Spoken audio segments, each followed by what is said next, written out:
The snow fell in thick, relentless sheets that December evening, transforming the Chicago streets into a frozen wasteland. Marcus Chen pulled his Mercedes into the underground parking garage of his office building, already running late for the quarterly board meeting that would determine the future of his tech company. In the backseat, his 5-year-old daughter Emma pressed her face against the window, her breath fogging the glass. "Daddy, can we get hot chocolate after your meeting?" she asked, her voice small and hopeful. Marcus glanced at her through the rearview mirror, his heart clenching at the sight of her innocent eyes. 3 years had passed since his wife Sarah died in that terrible accident, and every day he fought to be both mother and father to this precious little girl.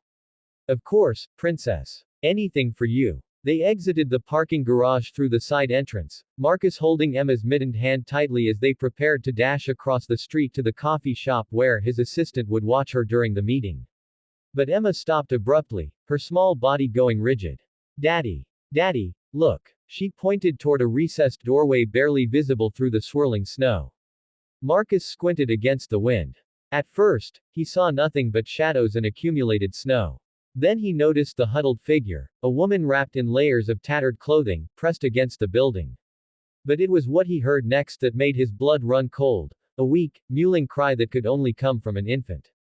"Daddy, her baby is freezing." Emma's voice cracked with panic as she yanked her hand free and ran toward the doorway before Marcus could stop her. His CEO instincts kicked in: assess, analyze, act. He rushed after Emma, his $1,000 shoes crunching through the snow.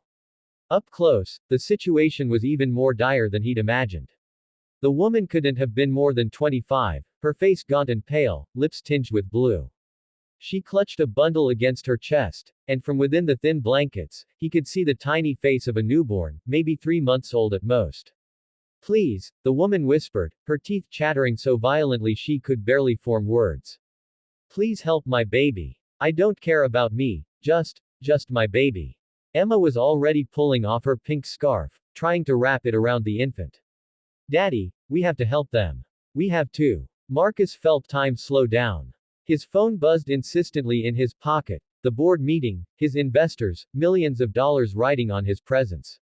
He thought of his own daughter, warm and fed and loved. He thought of Sarah, who had spent her weekends volunteering at homeless shelters, who had taught him that success meant nothing if you couldn't see the humanity in others. The decision took less than a second. "Come with me," he said firmly, already pulling off his own coat and draping it over the woman's shoulders. "Both of you. Right now." The woman's eyes widened in fear and confusion. I can't. I don't have. We'll be okay.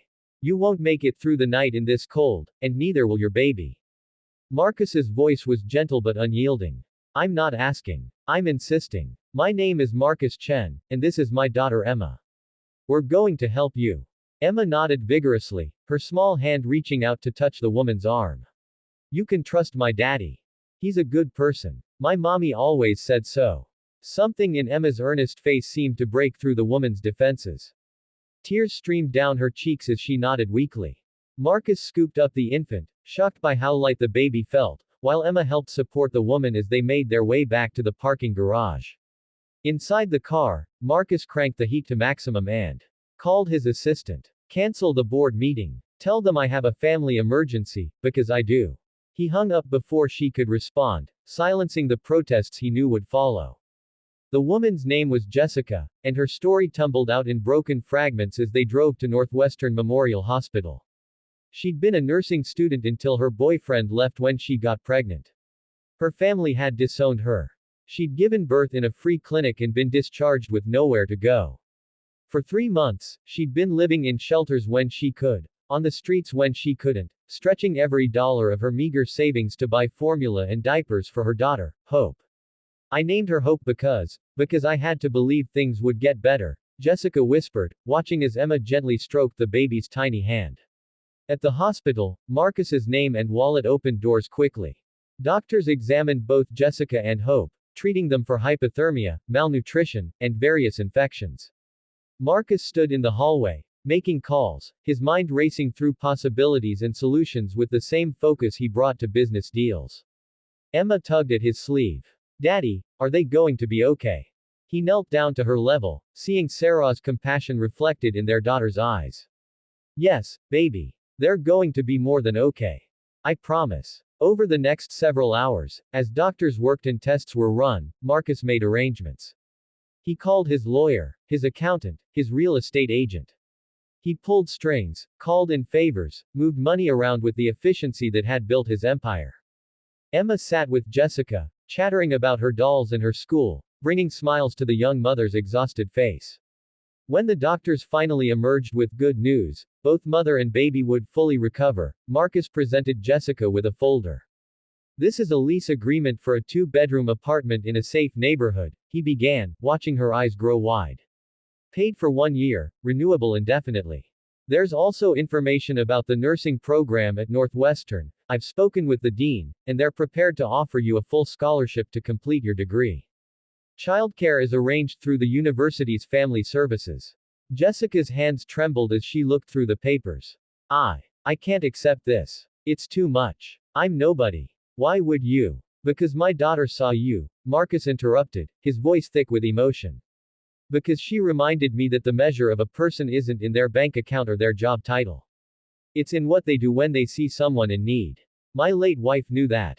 Emma knows that. And I'd forgotten it somewhere along the way, buried under balance sheets and board meetings. He paused, pulling Emma close. 3 years ago, I lost the woman I loved. Tonight, you were losing hope even as you held hope in your arms. But my daughter, this amazing little girl, she saw you. She saw your baby. And she reminded me what really matters. Emma looked up at Jessica with solemn eyes. My mommy used to say that angels put people in our path for a reason. Maybe you're our angel. Maybe we're yours. Maybe we're all just supposed to help each other. Jessica broke down then, sobbing so hard the nurses came running. But these were tears of relief, of gratitude, of hope reborn. She held Emma close, then reached for Marcus's hand. How'd I ever repay you? She whispered. Marcus smiled, the first genuine smile he'd felt in months. You finish school. You raise your daughter. You help someone else when you can. That's how you repay me. You pay it forward. 6 months later, Marcus sat in the audience of a university auditorium, Emma beside him, as Jessica walked across the stage to receive her nursing degree. Baby Hope, healthy and thriving, bounced on his knee. His company had survived that missed board meeting and actually thrived under his new philosophy of corporate social responsibility. He'd established a foundation to help homeless families, inspired by one snowy night and a little girl's compassion. As Jessica's eyes met his across the crowded room, both of them smiled with the understanding of lives forever changed. That December evening had taught him that success wasn't measured in stock prices or profit margins. It was measured in the warmth of human connection, in the courage to stop and help, in teaching our children that every life has value. Emma squeezed his hand, her voice carrying the wisdom of someone far beyond her 5 years. See, Daddy. I told you we were all angels for each other. And watching Jessica hold her diploma high, her daughter in her mother's arms in the front row, Marcus Chen finally understood what Sarah had been trying to teach him all along. That sometimes the most important meeting you'll ever attend is the one with a stranger who needs your help, and the most valuable investment you'll ever make is in another human being's future.